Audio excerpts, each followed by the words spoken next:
What's going on, guys? So today I'm finally doing a video on the Benchmade Bugout. I'm a little late to the party on this one. If you don't know, I do trading for the majority of the stuff you see on the channel. It just makes things easier. I couldn't possibly afford to just go out and buy something since I post videos every single day. So I do a heck of a lot of trading, out with the old, in with the new. But when this knife came out, not a whole lot of people were offering it in trade, so it took a little bit extra long to get a hold of one. But here it is, finally got it like maybe 2 to 3 months ago, I want to say, something like that. Got some EDC pocket time, but I'm not always cutting everything every single day. So of course, like most of the knives that I do videos on, I had to go out of my way to do some home testing that usually consists of some cardboard cutting. I get a lot of packages in the mail, so I use the knives to cut up all the cardboard. Sometimes there'll be water jugs. I get a lot of water jugs for Gus for his water. So plenty of stuff to cut around the house. But yeah, I have formed my opinions on this knife. It got a lot of talk since it was released. Just because I think the biggest selling point with this knife is how lightweight it is. This thing weighs less than 2 ounces, 1.8 ounces to be more precise. So here's a close-up of the knife. Get a couple close-up shots here before we get into talking about what's going on. This one is the Ranger Green version. Okay, specifically, there's the model number 535GRY-1. All right, there's also the blue version, which came out first. So you had a blue handle with an uncoated blade. There is a little bit of a price difference between the two. This version here has a chromium nitride coated blade and is roughly $10 to $15 more. Just kind of depends on where you're buying them. But the Ranger Green one sells pretty consistently for about $135, whereas the original blue one is more like $115 or $120. All right, so just keep that in mind. You are getting the coated blade. I don't think that the chromium nitride coating is anything special. In fact, you can see a big old scratch through it right there.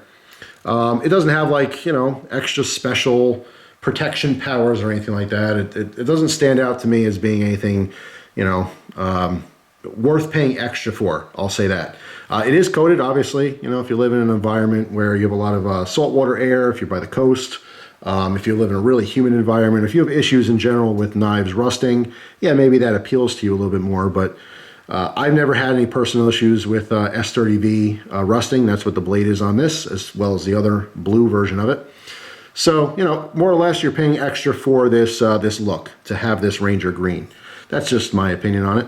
I do think it's a very good looking knife overall. I love the aesthetic of the knife, period. But the kind of grayish or dark grayish black coating with the Ranger Green, you have all black hardware on here, pocket clip and screws and the axis lock and all that stuff. But we have a kind of gold tone anodized standoffs as well as the double thumb stud. So it's just a really good looking knife, really, really nice looking. This one is a first production. All right, see marked there on the blade. So there's 1,200 of these made. At least at first. That's what first production is. But yeah, I mean, it's a good looking knife. I really like it. So quick specs on this, 3.2 inches on the blade. All right, close is 4.2 inches, making it 7.4 inches overall. And the big selling point, drum roll please, the weight on this, 1.8 ounces. All right, I mean, it's really, really hard to express how light that is. If you don't have a knife that weighs 1.8 ounces, it's hard to really explain it. It's super, super, super light. And I think that's the biggest selling point. That's why you would buy this knife over any other, Benchmade model or a knife from any company for that matter. 1.8 ounces is like stupid light. So if you're one of those people that are super into carrying tons of gear but don't want your pants falling off, this might be a good option for you. For me, the weight issue, yeah, of course, the lighter the better in general. I don't want to pack extra weight in my pockets and around my waist and all that stuff if I can help it. It's not a top priority for me. If you are law enforcement or maybe military or something and weight is a concern for you, that's where the selling point is here. That's why you would consider this model over something else. Now, there's just so many different knives out there. It's hard to say what kind of knife you normally carry, but I can say that it's probably half the weight of most knives. All right, generally speaking, people's pocket knives, the little EDCs that are clipped to your pocket, they're probably more in the 4 to 5 ounce range. So just imagine, more than likely, whatever you carry, half of that weight. Okay, that's how light it is. So if we focus back into the blade here, I really like the blade design. It's just a simple drop point. All right, it's flat ground. And I'm a huge, huge advocate for flat grinds. Having a flat ground blade like this, it just has a nice transition all the way to the edge. All right, so there's less resistance when you're cutting through something. You know, imagine every time you cut something, you're splitting material in half, right? You're cutting through it. So the less resistance, the better. But full flat ground blades just perform really, really well. But it's just a simple design, all right? You have a flat edge roughly to like here, and then we have a nice soft gradual curve to our tip, which is pointy enough for, you know, poking into boxes to rip them open and stuff, but it's not like incredibly pointy or anything, all right? So when you have a super, super pointy blade, yeah, it penetrates easier, but it's more fragile. So you have like this, you know, constant, I don't know, give and take, I suppose. As wider, you know, the wider it gets, the less it's going to be able to pierce things, but the stronger it is. So you have to find some kind of medium, and it's just a good middle ground. Okay, it's pointy enough, but not too pointy where it's fragile. So how did Benchmade make such a lightweight knife? Well, it was pretty simple. It's mostly plastic. I mean, there's not a whole lot of metal on here. If I zoom in, obviously we have our blade that's metal. The axis lock is metal, and you can see it runs to here. All right. That's it. Now, of course, the design, if you never took one apart before, it kind of curves in and it comes down and wraps around this screw here. Actually, if we could probably see that. Yeah, you can see the light reflecting off that. It's kind of like the tail part of it. But that's it. We have this metal insert for the lock. We have our blade and stuff. But the handles, you can see it's a flow-through design. There's two standoffs in the back there. Our handles are just molded plastic. That's it. You could probably make out that waffle pattern that's on the inside. That's to give you a little bit more strength. But that is it. So it's just basically plastic handles. Because of that, you get the advantage of the super, super lightweight. The negative is that it does flex, okay? You know, you can pinch it together, you can kind of twist it a little bit. Now, there's no blade play at all in any direction. It locks up perfect. However, if you were to hold the blade firmly and hold the handle firmly, you can get this to wiggle. It's because the handle is flexing. So we do have a little bit of a hit on the strength. And again, I'm using these air quotes here because it's plenty strong enough.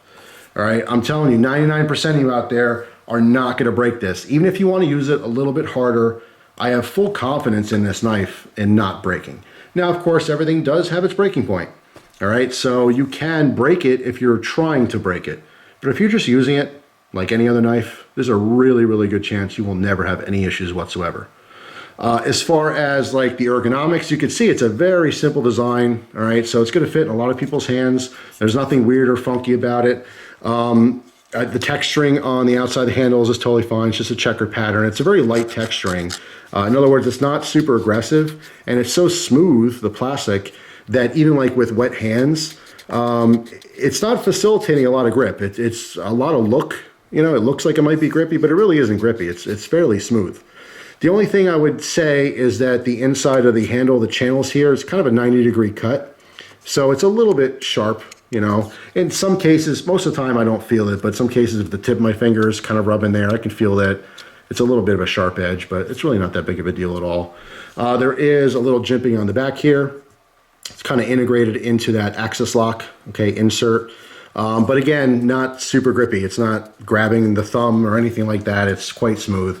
It's almost like the texturing is enough to like kind of tickle you, if that makes sense, but it's not grippy at all.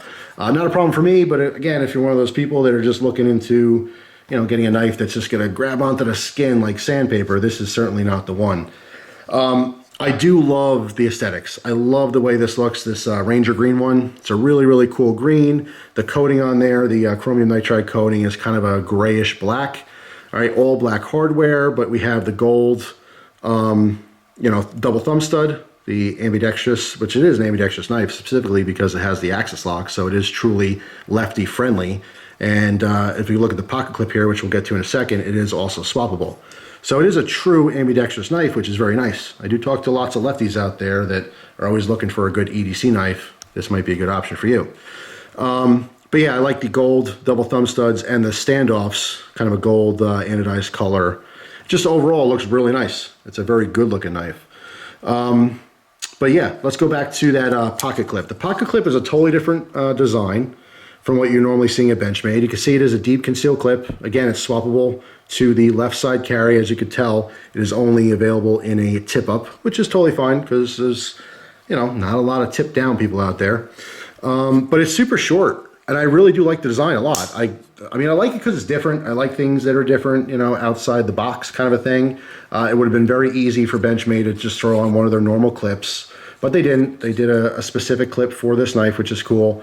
Again, I thought it might be an issue with the clip riding on this texture, but it's just so smooth. I have no issues at all taking it out of the pocket. Once in a while, because it's a little bit shorter, I found myself doing this where I use the nail to just lift up that clip. Mostly if I was like wearing joggers or sweatpants so that the material was soft. So just pushing it down, I mean, the material is all floppy and stuff. So sometimes I have to get that initiated to get it in the pocket. But other than that, it was totally fine. So I do like the pocket clip design. And using a knife, I mean, the blade shape is awesome. It's super, super lightweight. I mean, that's what really, really stands out is how light this knife is. So of course, some people are going to be put off by that and they're not going to think that it's a quality knife. I'll tell you what's really weird, and I mentioned this before too, is that specifically people who are not knife people, if I were to hand them this $135 knife, and then I also handed them a $5 flea market knife that weighed 7 ounces, most people assume that because it's heavy, it's better quality. I don't know why people put those two things together, but non-knife people always do that. The heavier the knife is, oh, that feels nice. That's a good knife. I don't know why they get that. Heavy doesn't mean good at all. I don't know. I guess they feel if it's heavy, it's solid. Maybe that's the idea behind it. So yeah, overall, for non-knife people, this feels super cheap. There's no other way to put it. But you know, you guys know better. Light doesn't mean cheap. Heavy doesn't mean good. It's just one of those things. But yeah, I mean, for someone who's used to metal knives, then yeah, it's gonna feel cheap. It'll feel cheap to you. The same as if you're a 1911 guy and you happen to grab a Glock and you go, plastic guns, what's that about? You know, if you're that person, then yeah, obviously it's not for you. But I have no problems with this knife. Some people don't like it. I love everything about this knife, but I will say this, and this is just my opinion, but I think Benchmade really, really missed out on an awesome, awesome opportunity. So what do I mean by that? Because this is super lightweight, it's a pretty simple construction design, and that's some other people's complaints is, hey, you know, it's a pretty simple knife, there's not a whole lot of metal here, why is it priced the way it is? Well, you know, it still takes time and money to produce these, they still have to use these blades and so forth. I'm not going to justify, you know, Benchmade's high prices on stuff, but that's where I'm getting to, the price. I think what they should have done, instead of put an awesome premium of steel like S30V on these knives, they should have went the opposite direction. They should have put a super cheap steel on this Bugout and offered a $40 or $50 knife. That's where I think they missed the boat. I think that this would have been an awesome platform, an awesome, awesome opportunity to offer a more affordable Benchmade. For a lot of people who are kind of interested in trying one but don't have the money or don't want to spend the money. I mean, that's the biggest complaint when people talk about Benchmade, or even Spyderco in some cases, but I hear it more often with Benchmade is, oh, they're overpriced, they're so expensive. Why are they so expensive? Oh, no one's going to spend that much. Yeah, there's still thousands of people who do, clearly. They're a very successful knife company, so someone's buying their stuff. But yeah, I hear a lot of people talking about Benchmade being too expensive. So I feel like if they put on, God, even if they went with 440C or AUS 8 or something and just offered this knife for 40 bucks, that would have been pretty sweet. But they didn't. They just were kind of focusing on a lighter weight, you know, higher end knife for maybe law enforcement or, you know, active military or something. And I get that. If you have a bunch of gear on you, having a nice, you know, lightweight knife, that's a great option. And I would highly recommend this. If you are a police officer watching or in the military and you have the opportunity to pick your own blades or something, yeah, I think this is totally capable. I think that it'd be a 1 in a million chance that you'd break it on accident. Honestly, I don't find that just because this flexes and stuff, I don't see that as being a problem. Because you know what, I don't do this with my knives. Okay, even all metal knives, I don't do that. I know metal knives aren't going to flex on me, but why are you doing this? That's what I want to know. So yeah, lightweight. Obviously, there's going to be some drawbacks in strength. So at the end of the day, what are you getting for $120 to $140? An all-American knife with a very fun locking mechanism, which we all love, right? The axis lock. But in this particular case, super lightweight and a very good blade steel. S30V is awesome.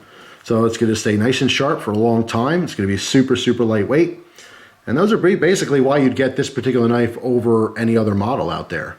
But like I said, I mean, I really think Benchmade, they could have done something really cool and offered a super lightweight knife that's a little easier to make and maybe keep production costs down. So who knows? Hey, if anyone from Benchmade's watching, and I really have no idea if they watch my videos or not, but if you're watching, offer the Benchmade Bugout, call it something else, put a cheap steel in there, and offer Benchmade for 40 bucks. You know what I'm saying? Compete with the cheaper market. Put something out there that the average person can go out and have no problem spending 40 bucks on a knife. You know, once you start spending 100, 150, 200, I mean, people, you have to really, really be into knives. Honestly, you have to really, really want it. Anyway, just my opinion, I think they did miss the boat on offering a super budget-friendly Benchmade knife. The material, I mean, now here's a major, major factor is back when Benchmade had their red class knives, they were made overseas. That's why they were able to sell them cheaper. Now, they caught a lot of flack recently with the pro-Second Amendment, you know, people because of the whole gun thing. So if they all of a sudden came out with, you know, Chinese-made knives, that might, you know, kind of put salt in an open wound.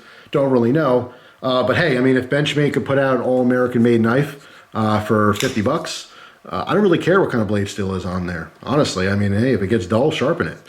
But hey, just my opinion. I just thought it was a good opportunity to do that with this particular knife, just because of, you know, it's, you know, pretty simple. That's it, simple in construction. Now, here's something that I find kind of funny. It's the lanyard hole. Why? Why do I find that funny? Well, before I get into why I think it's funny personally, let's talk about that it's not just a hole.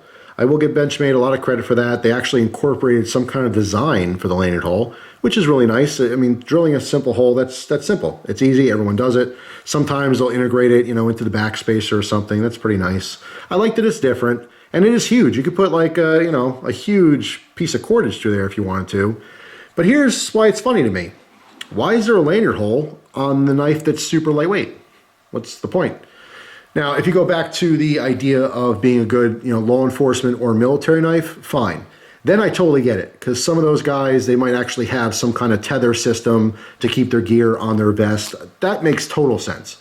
But for me and you, the consumer, who's putting a big old fat lanyard with like, you know, a 3-ounce custom titanium lanyard bead on their 2-ounce knife? So that's why it's funny to me, because I know someone out there, there's got to be someone that has the 1.8-ounce knife and the custom lanyard bead and the custom lanyard that weighs like 3 ounces. So if you're that guy, write down in the comments. But anyway, overall, I really do like this knife. I think it's awesome. I think they did a really good job with it.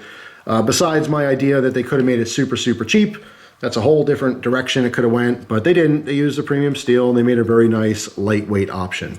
And I think that they did a good job with it because there's not a whole lot of lightweight EDCs out there. I think the average is, you know, 3 to 5 ounces. That seems, you know, about where most people's knives are. So if you're super conscious of lightweight gear and stuff, this would be a good one to look into. And again, specifically, if you're law enforcement or military, it might be something that you're looking for that might fit a certain niche. Now, that being said, you might have the idea that, well, if you're law enforcement or military, specifically military, you know, your Foley knife can't fail and it's got to be super strong. No, I don't agree with that. If you're using a knife that has to be strong, that would be your fixed blade, right? Your pocket knife is just that. It's a pocket knife, and all pocket knives have limitations. You know, the pocket knife that you can use like a fixed blade, they're usually too big and too robust and too fat to actually do most pocket knife cutting chores. So there's nothing wrong with having a lesser strong knife.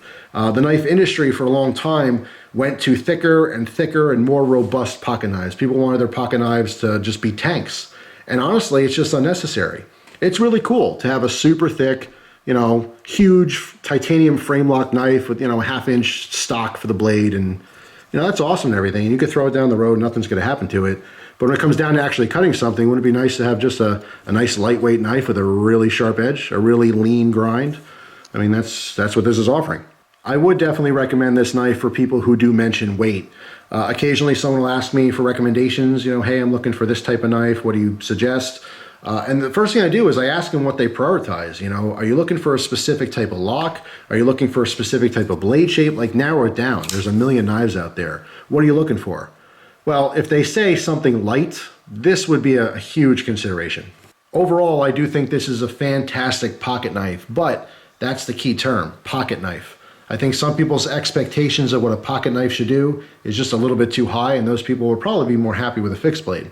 So if you happen to have a bug out and you broke yours because it's just too fragile, Let me know down in the comments how it happened. I'd love to hear it. Hope you guys have a wonderful day, and I will see you tomorrow with another video. Take care.